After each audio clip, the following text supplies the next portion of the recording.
Bismillahirrahmanirrahim. Assalamualaikum warahmatullahi wabarakatuh. Alhamdulillahi rabbil alamin. Wassalatu wassalamu ala asyrafil anbiya'i wal mursalin. Nabiyyina Muhammadin wa ala alihi wa sahbihi ajma'in. Asyhadu an la ilaha illallah wahdahu la syarikalah. Wa asyhadu anna Muhammadan abduhu wa rasuluh. Allahumma la ilma lana illa ma 'allamtana. Innaka antal alimul hakim. Amma ba'd. Baik, jelas suaranya?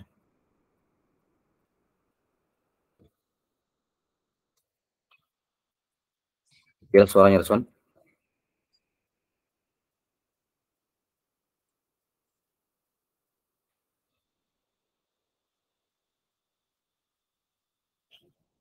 Baik,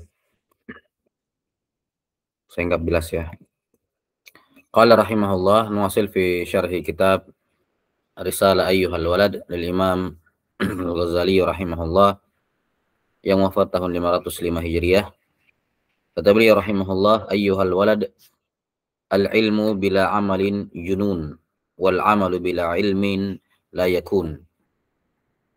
Wahai putraku, wahai anakku, ilmu tanpa amalan itu adalah kegilaan, dan amalan yang dibangun tidak di atas ilmu la yakun, itu tidak dianggap amalannya ada. Ya. Ini masih dalam penjelasan beliau ya akan wajibnya mengamalkan amalan atau mengamalkan ilmu yang dituntut. Bahwa ilmu tanpa amalan itu kegilaan. Ya, kenapa kegilaan? Karena itu seperti perbuatan orang-orang yang tidak berakal. Yang Allah Subhanahu wa taala sebutkan dalam Al-Qur'an, "Atamuruna an-nasa bil birri wa tansawna anfusakum wa antum tatluna al-kitaba afala ta'qilun." Apakah kalian menyuruh orang-orang untuk berbuat baik? Kamu punya ilmu ya, menyuruh orang berbuat baik, tapi kamu sendiri tidak mengamalkan kebaikan tersebut. Padahal kalian yang membaca kitab. Tidakkah kalian menjadi orang yang berakal? Maka orang yang berakal adalah orang yang mengamalkan ilmu yang dia miliki. Sementara orang yang tidak mengamalkan ilmunya, ini adalah orang yang tidak berakal. Seperti orang gila, junun. Nah, dan amalan yang dibangun bukan berdasarkan ilmu, maka ini amalannya la yakun, dianggap tidak pernah terjadi. Yakni tidak ada artinya, tidak ada nilainya. Ya. Karena amalannya tidak bernilai di sisi Allah Subhanahu wa taala sehingga dianggap amalannya tidak ada.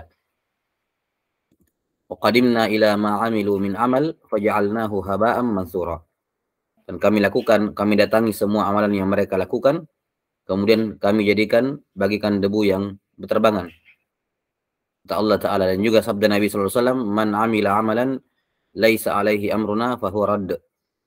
Maka amalnya mardud, tertolak jika tidak ada landasan ilmunya dari Nabi sallallahu alaihi wasallam. Maka dianggap tidak ada. Wa'lam anna ilman la yub'iduka al-yawma 'anil ma'asi wa la yahmiluka 'ala ta'ati lan yub'idaka ghadan an-nar jahannam. Ketahuilah wahai anakku bahwa ilmu yang kamu dapatkan di dunia ini, yang kamu miliki di dunia ini, jika ia tidak bisa menjauhkan kamu dari maksiat dan tidak bisa mengantarkan kamu untuk berbuat ketaatan, maka kelak ilmu itu juga tidak akan menjauhkan kamu dari api neraka jahanam. Ya. Kalau di dunia saja ilmumu tidak bisa membantumu untuk meninggalkan maksiat, ilmu agama yang kamu miliki tidak bisa mengantarkanmu untuk meninggalkan maksiat dan melaksanakan ketaatan, maka apa yang kamu harapkan ilmu nanti pada hari kiamat? Dia tidak bisa menolong kamu dari apa? Tidak bisa menjauhkan kamu dari neraka. Ya, jadi ilmu yang tidak bisa melindungi di dunia, maka ilmu juga itu tidak akan bisa melindungi kamu di akhirat. Ya. Wa idza lam ta'mal al-yawm wa lam tadarak al-ayyam al-madiyah taqulu ghadan yawm al-qiyamah farji'na na'mal salihah fa yuqal ya ahmaq anta min hunaka taji. Kalau kamu tidak beramal, tidak mengamalkan ilmu sekarang di dunia, dan kamu tidak berusaha untuk mengejar, menutupi semua yang kamu luput di zaman-zaman yang telah lalu, maka kelak pada hari kiamat kamu akan berkata, ya Allah, kembalikan kami di dunia, na'mal solihan, agar kami beramal soleh. Maka dikatakan kepadanya, ya ahmak, wahai orang yang tolol, ngapain kamu minta dikembalikan di dunia? Anta min hunaka taji, kamu tadinya berasal dari dunia. Ya, kenapa sekarang minta dikembalikan ke dunia untuk beramal soleh? Kamu kan dari sana, kenapa tidak beramal soleh memang sebelumnya? Sebelum sampai ke sini. Jangan sampai di hari kiamat baru minta dikembalikan ke dunia. Memangnya kamu dari mana? Sebelum di sini kamu di mana? Kamu dari sana. Ya ahmak, gitu ya. Wahai orang yang tolol, yang bodoh. Ya. Ketika di dunia tidak beramal soleh, pas tinggalkan dunia menuju akhirat, di akhirat baru bilang kembalikan kami di dunia. Kamu bodoh. Ya, kamu dari sana datangnya. Kenapa tidak beramal soleh memang? Ya, itu tempatnya beramal di sana. Di akhirat, tidak ada lagi tempat beramal. Kata beliau rahimahullah, ayyuhal walad, ij'alil himmata fir ruh, wal hazimata fil nafs, wal mauta fil badan, lianna manzilakal qabr, wa ahlul maqabir yantadhirunaka fi kulli lahzatin, mata tasilu ilaihim. Wahai anakku, jadikanlah himmah, tujuan terpenting kamu bagaimana memperbaiki rohani kamu. Wal hazimata fil nafs, memperbaiki jiwa. Wal mauta fil badan, dan jadikanlah kematian seakan-akan sudah ada pada tubuhmu. Iya. Jadikan fokus utamamu, urusan terpentingmu di dunia ini adalah memperbaiki roh dan jiwa. Jadi ya, dan jadikanlah kematian itu seakan-akan sudah ada di dalam tubuhmu. Kenapa? Karena tempat tinggalmu yang sebenarnya adalah kuburan. Dan sekarang ini semua penghuni kubur sudah menunggu kamu setiap saat.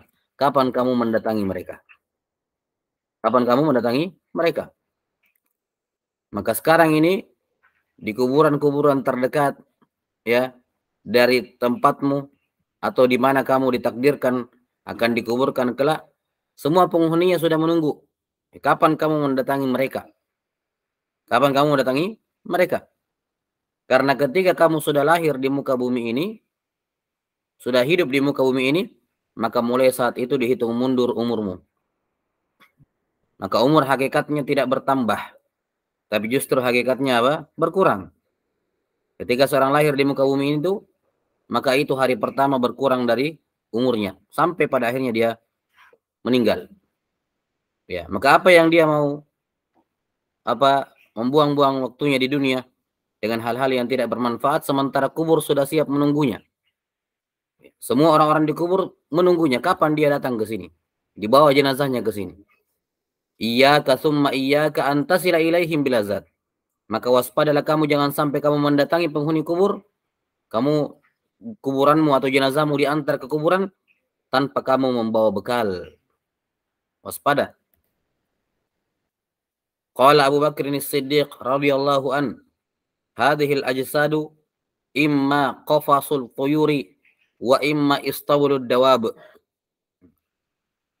Kata Abu Bakar As-Siddiq radhiyallahu taala an, sesungguhnya jasad-jasad ini, tubuh-tubuh kita manusia ini, imma qafasul tuyur au istablud dawab.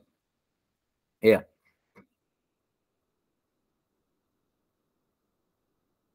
Sesungguhnya jasad-jasad kita ini qafas. Qafasut tuyur. yakni semacam tempat ya. Nah, kandang burung ya. Au istawalud dawab, atau kandangnya dawab. Macam kuda, istawal.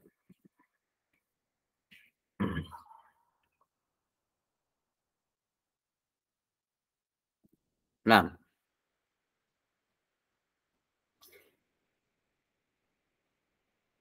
imma qafasut tuyur wa imma istablud dawab. Sesungguhnya jasad-jasad kita ini, tubuh kita ini, badan kita ini cuma dua. Imma dia menjadi sarang burung, wa imma dia jadi kandang kuda. Kandang hewan. Maksudnya gimana? Imma di dalamnya, di dalam jiwa, di dalam tubuh tersebut ada jiwa yang kecil, ya, ada jiwa yang lemah bagaikan burung, atau ada di dalam jiwanya itu ada jiwa yang kuat, dalam tubuhnya itu ada jiwa yang kuat bagaikan kuda. Fatafakkar fi nafsika min ayyihima ant. Maka berpikirlah kamu, ya, berpikirlah kamu kira-kira badanmu itu masuk dalam kategori yang mana? Mental kamu, jiwa kamu di dalam itu yang ada di dalam tubuhmu sekarang, apakah lemah atau kuat? Ya. Dan sudah dimaklumi bersama bahwa tempat hanyalah tempat. Yang menjadi inti dari suatu tempat adalah yang menghuninya. Karena itulah jika jiwa itu lemah, maka bagaimanapun fisiknya bagusnya, bagaimanapun ketahanan fisiknya, kalau jiwanya lemah, maka akan mudah untuk dikalahkan. Demikian pula sebaliknya. In kunta minat tuyur al-ulwiyah, fahina tasma'u tinina tabal, irji'i ila rabbiki, tatiru sa'idan ila an taq'uda fi 'ali burujil jinan. Kama qala Rasulullah sallallahu alaihi wasallam. Taib. Saya ulangi ya. Ini kelihatannya kurang pas tadi kalimat yang saya sebutkan. Jadi jasad ini, tubuh manusia ini cuma dua. Ima kandang burung atau kandang dawab. Hewan melata. Atau hewan melata. Kalau dia sarang burung, maka dia bisa terbang. Dia bisa terbang ke atas. Kalau dia sarang dari dawab, hewan melata, ya dia jalan di tanah di bawah, rendah. Nggak bisa terbang dia. Jadi permisalan burung ini untuk jiwa yang apa? Jiwa yang ringan, jiwa yang mudah naik ke langit, jiwa yang mudah masuk ke dalam surga karena dia bisa terbang ke atas. Sementara jiwa dawab, apa namanya, hewan melata, ini jiwa yang berat, yang tidak bisa terbang, yang dia tinggal di bumi, tinggal di tanah, tidak bisa terbang. Begitu permisalannya ya. Jadi jiwa yang bagikan burung itu jiwa yang baik, dan jiwa yang bagikan dawab ini jiwa yang buruk, yang tidak bisa naik ke langit. Makanya beliau rahimahullah jelaskan setelahnya, kalau kamu jiwamu itu termasuk dari apa, at-tuyur al-ulwiyah, ya, burung-burung yang bisa terbang tinggi, maka ketika kamu mendengar panggilan irji'i ila rabbiki radiyatan mardiyah, maka kamu akan terbang ke atas sampai kamu berada bisa hinggap di apa namanya, istana-istana, bagian atas istana-istana dalam surga. Sebagaimana Rasulullah SAW bersabda, ihtazza arsyur rahman limauti Sa'ad ibn Mu'adz. Bahwa arsy ar-Rahman itu bergetar karena kematiannya Sa'ad ibn Mu'adz, ya, radhiyallahu taala anhu.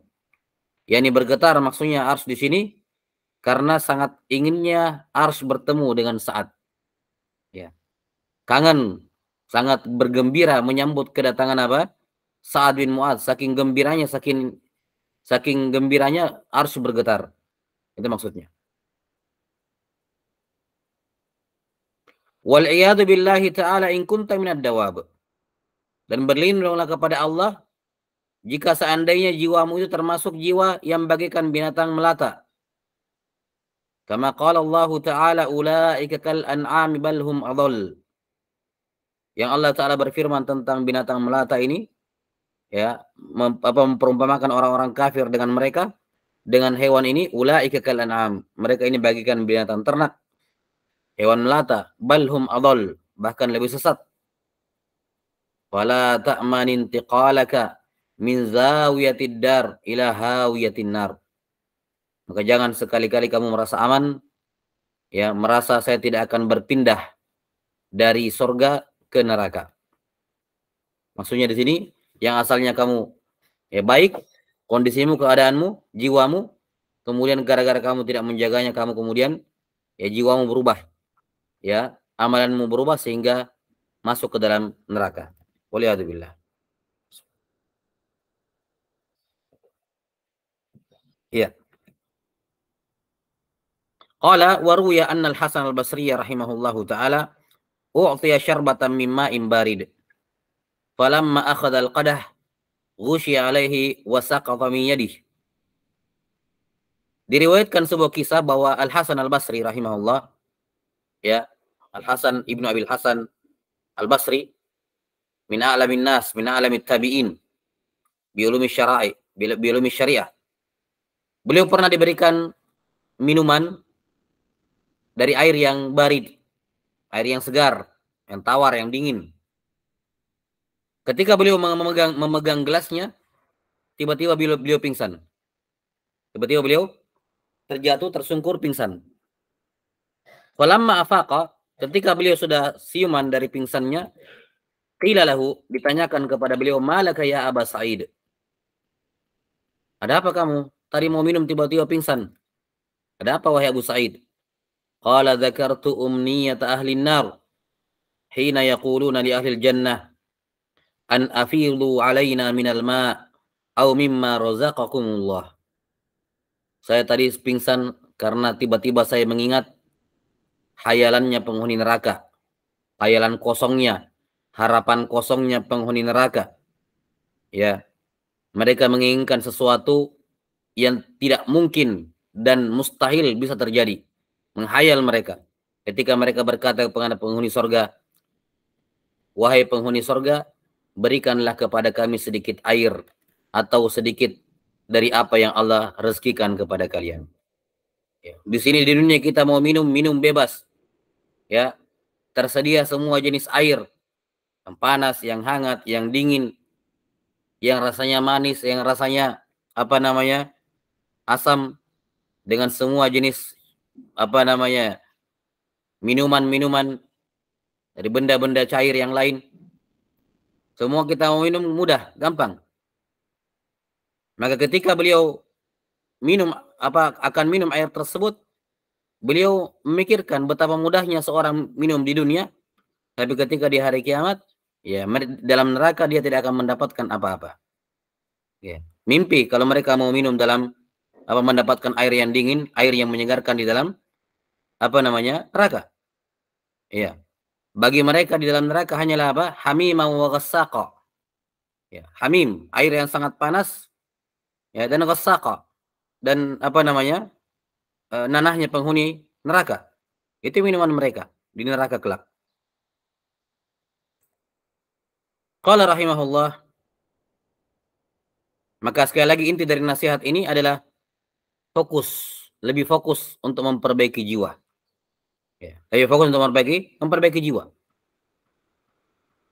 Karena roh kalau dia baik, ya.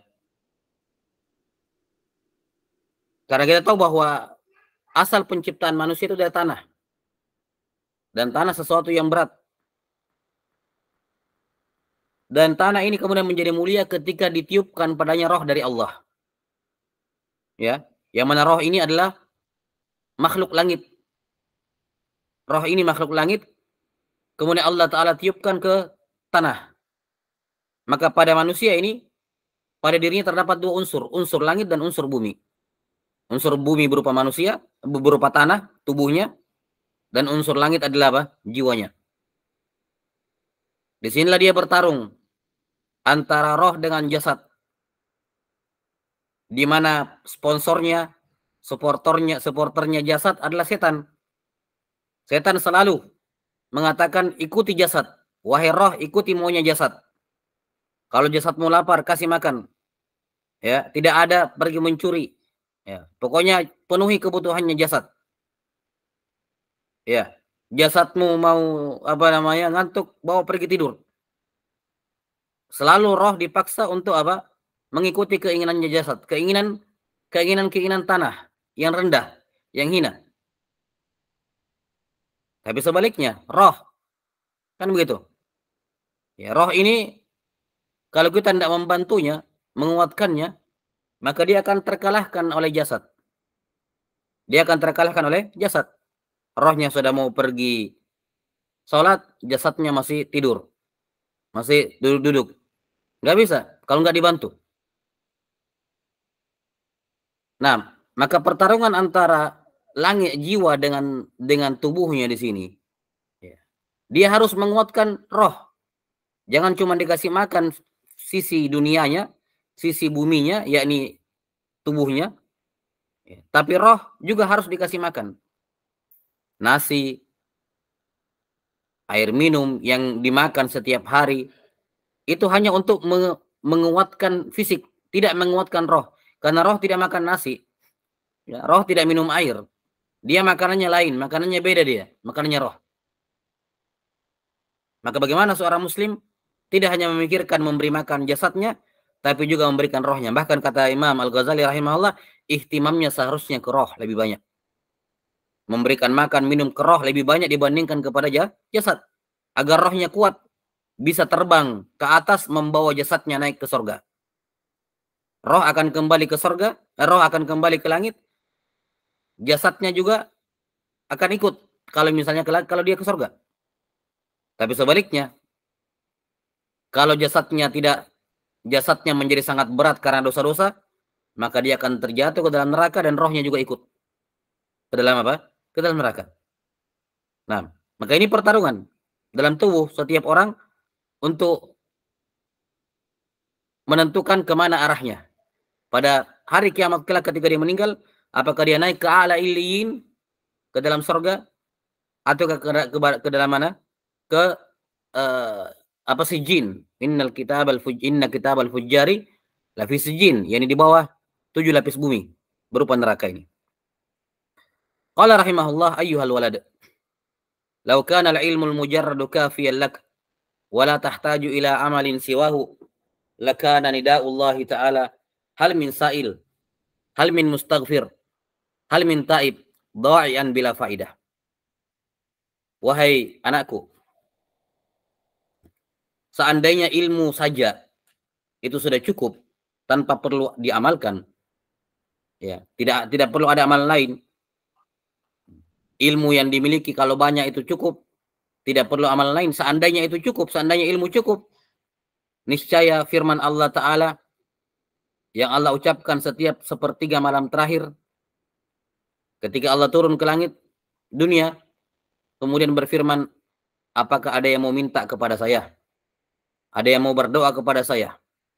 Apakah ada orang yang mau istighfar, minta ampun kepada saya? Apakah ada orang yang mau bertobat kepada saya?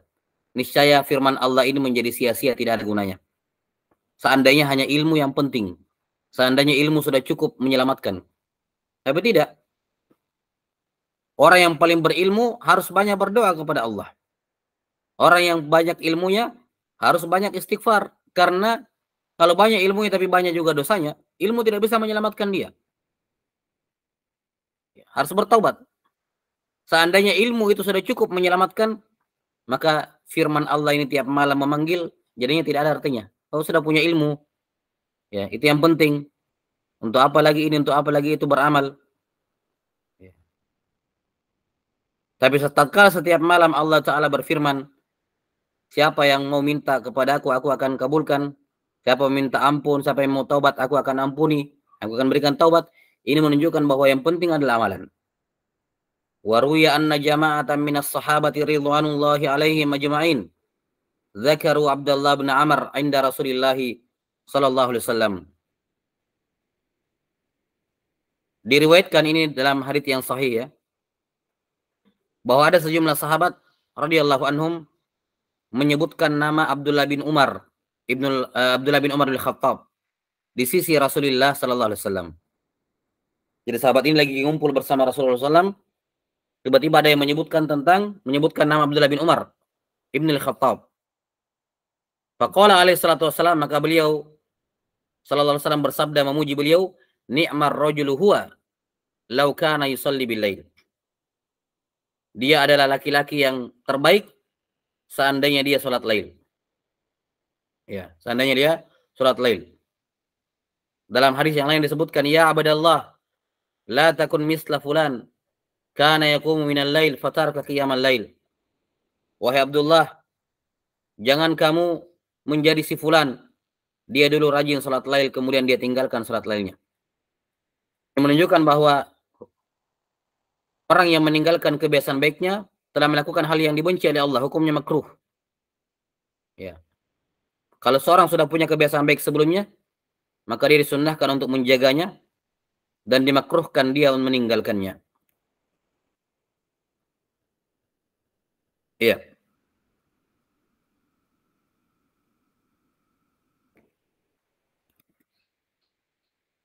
Maka di sini terdapat ya bagaimana Nabi SAW mengatakan ni'mar rajul huwa law kana yusalli bil lail.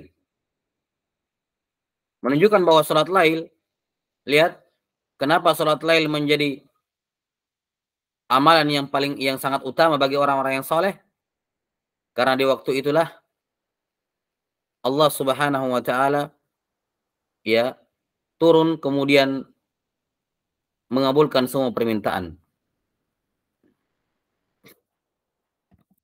Baik. Faqala alaihi salatu wassalam li rajulin min ashabihi, "Ya fulan, la tuksirin nauma bil lail, fa inna kasratan naumi bil lail tada'u sahibahu faqiran yaumal qiyamah." Rasulullah SAW pernah bersabda kepada salah seorang sahabatnya, "Wahai fulan, jangan terlalu banyak tidur di malam hari. Karena banyak tidur di malam hari akan menyebabkan kefakiran pada hari kiamat." Menyebabkan kefakiran pada hari kiamat. Baik. Kemudian qala rahimahullah ayyuhal walad. Wa minal laili fatahajjad bihi amrun wa bil ashari hum yastaghfirun syukrun wal mustaghfiruna bil ashar dzikrun. Perhatikanlah sifat orang-orang beriman ini, ayyuhal walad. Orang-orang beriman itu diperintahkan. Ada 3 ayat yang penting diperhatikan. Ya. Yang pertama, dan ketika ayat ini semuanya menganjurkan untuk memanfaatkan waktu di waktu apa? Memanfaatkan waktu sahur. Waktu sahur adalah waktu menjelang subuh, di mana kebanyakan orang tidur di situ, di waktu itu. Kebanyakan manusia masih tidur di waktu itu. Dan ibadah yang paling afdol adalah ibadah yang dilakukan ketika manusia semua lalai. Ini salah satu kaidah yang penting dalam bab ibadah, bahwa ibadah yang paling besar pahalanya adalah ibadah yang dilakukan di waktu-waktu kebanyakan orang itu lalai. Berdasarkan keumuman sabda Nabi sallallahu alaihi wasallam, al-ibadatu fi zamanil haraj kal hijrati ilayya. Ibadah di waktu perang itu bagaikan pahalanya berhijrah kepada saya. Ya.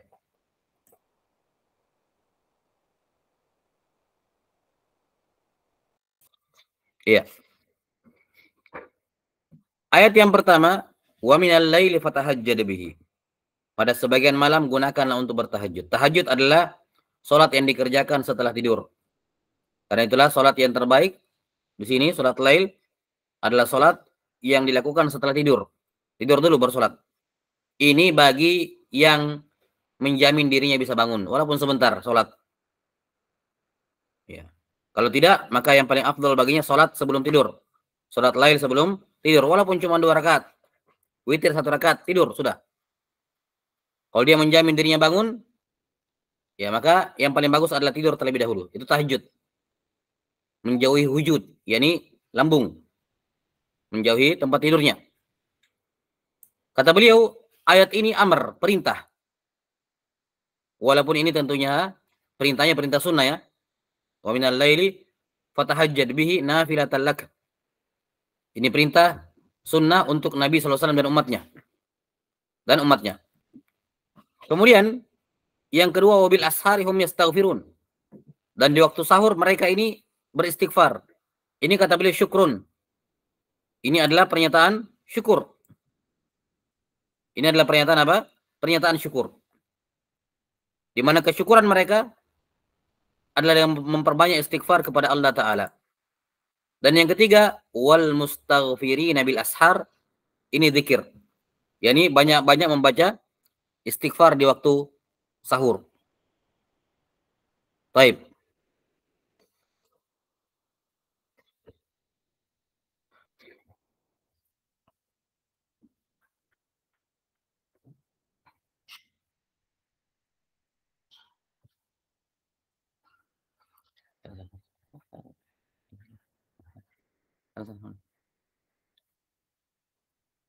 Baik.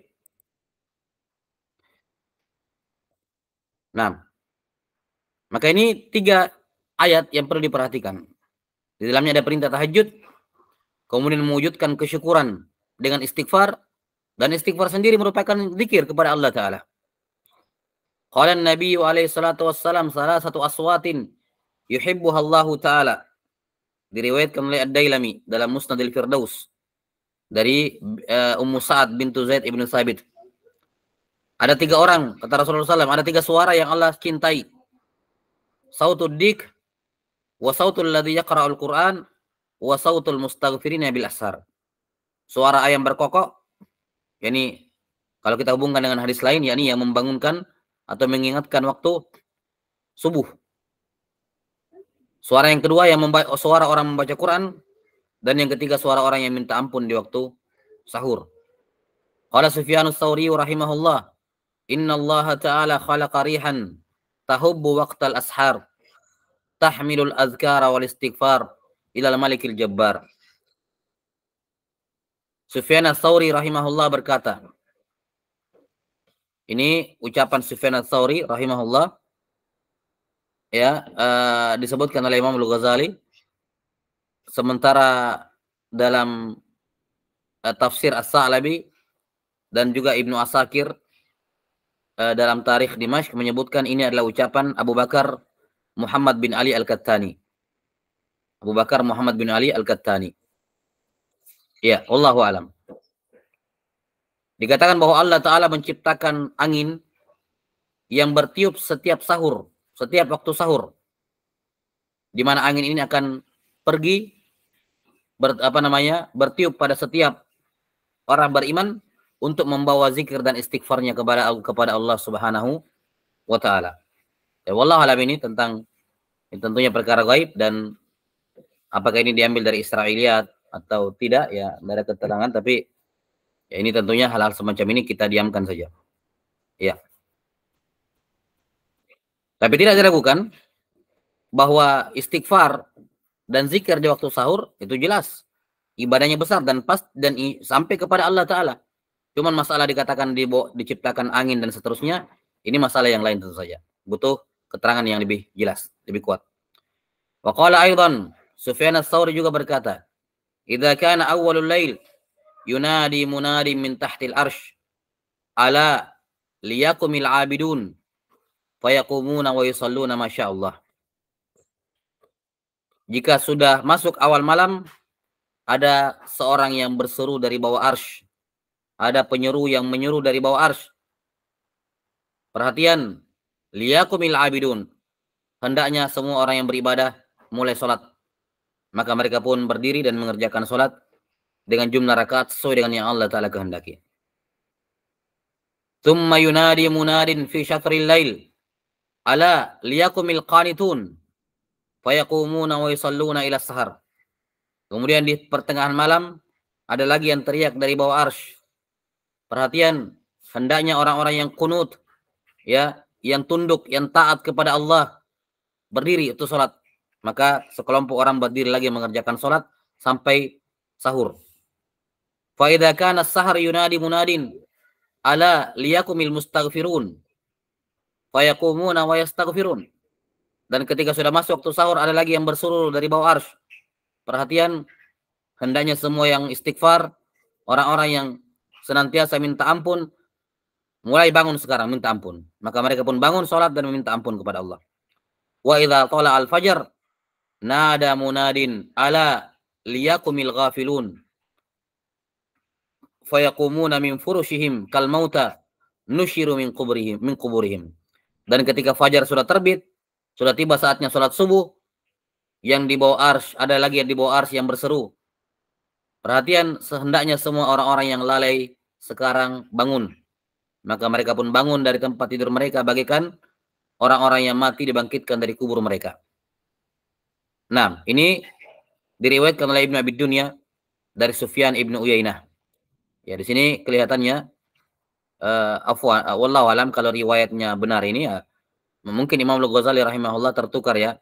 Beliau mengatakan wa qala aidan, yakni Ats-Tsauri, padahal yang dimaksud adalah Sufyan Ibnu Uyainah. Karena ini diriwayatkan oleh Ibnu Abi Dunya dari Sufyan ibnu Uyainah, bukan dari Ats-Tsauri rahimahullah. Jadi di sini kalam Sufyan ibnu Uyainah membagi orang-orang ahli ibadah itu menjadi 4. Yang pertama al-abidun, ya, al-abidun, yakni orang yang sholat di awal malam, kemudian sholat semampunya, baru tidur. Maksudnya setelah sholat isya, dia sholat lail semampunya, baru tidur. Nanti bangun subuh lagi. Tapi dia sudah sholat malam. Ini al-abidun. Yang kedua al-qanitun.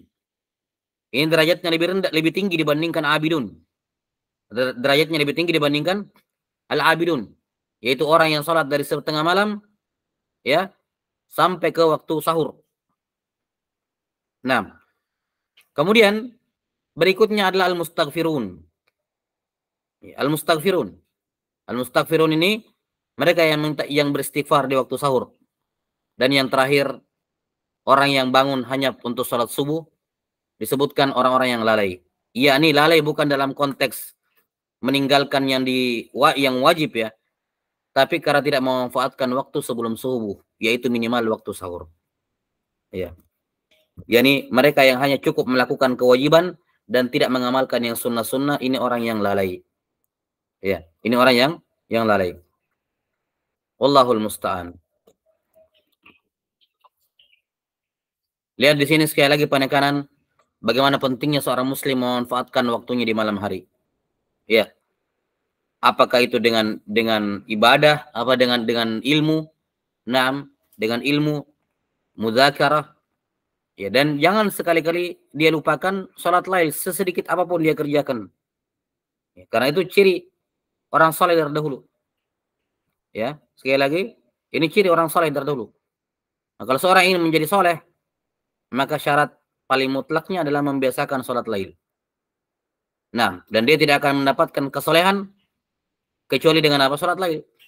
Dan para ulama, ya, yang mereka bukan hanya ahli ibadah, mereka faqih, mereka muhaddis, ya, mereka mujahid juga di jalan Allah. Dengan sekian banyak kegiatan yang mereka kerjakan, mengajar, belajar, ya, berjihad, mereka tetap tidak meninggalkan apa? Salat lail sesedikit apapun mereka kerjakan. Nah, qala rahimahullahu taala ayyuhal walad, wahai anakku. Ru'ya fi wasaya Luqman al-Hakim libnihi annahu qala. Diriwayatkan, ya, ini dari kisah-kisah Israiliyat. Diriwayatkan atau diperlihatkan zahirnya mungkin ada orang yang bermimpi atau kabar Israiliyat gitu ya. Diperlihatkan di antara wasiatnya Luqman Al-Hakim kepada putranya. Annahu qala ya bunai la yakunanna ad-diku akyasa mink yunadi bil ashar wa anta na'im. Wahai anakku, kata Luqman, wahai putraku, jangan sampai ayam jantan lebih cerdas dibandingkan kamu. Dia membangunkan berteriak di waktu sahur sementara kamu masih tidur. Ya. Ini ayam saja bangun, kenapa kamu tidak? Ayam jantan saja bangun, apalagi kenapa kamu tidak? Masa ayam jantan lebih cerdas dibandingkan kamu? Walaqad ahsana man qala laqad hatafat fi junhi lailin hamamatun ala fananin wahnan wa inni lanaimu kadzabtu wa baitillahi law kuntu ashiqan lama sabaqatni bil bukai al hamaimu a'az'umu anni haimun dzu sababatin li rabbi wala abki wa tabkil bahaimu.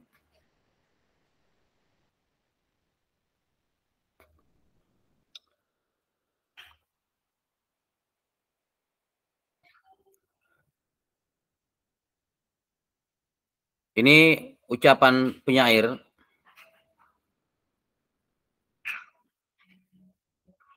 dari bait syairnya Majnun Laila dalam diwannya. Dikatakan apa? Laqad hatafa. Hamama. Hamama ini burung apa namanya? Merpati ya. Nah,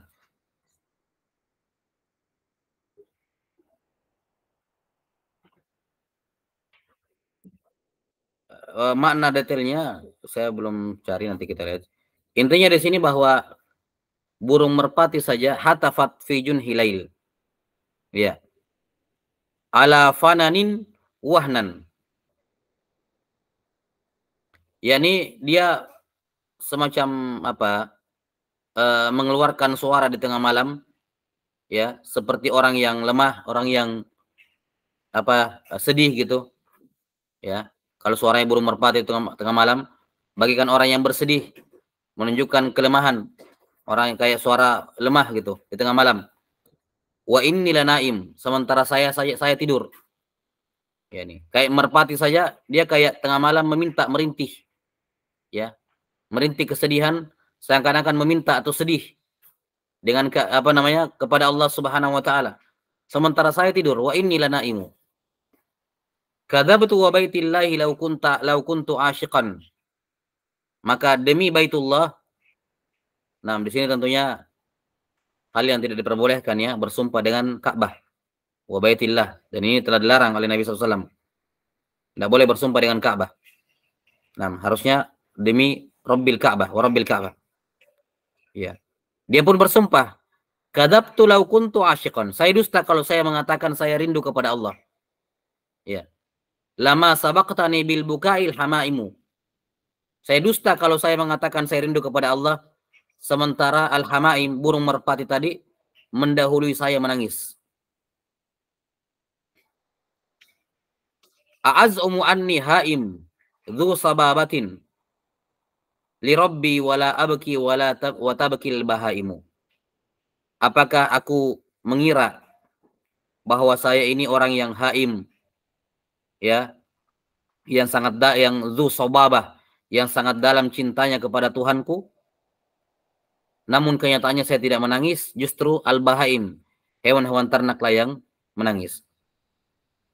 Baik, ini dia mencela dirinya, keadaan dirinya, tatkala dia merasa hewan saja menampakkan apa?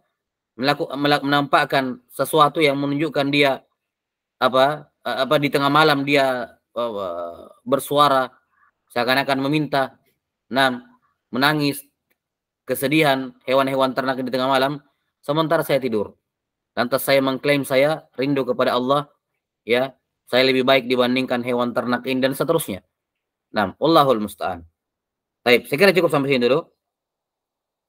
Insyaallah taala nasihat selanjutnya kita akan lanjutkan pada pertemuan berikutnya. Naktabi hadzal qadar.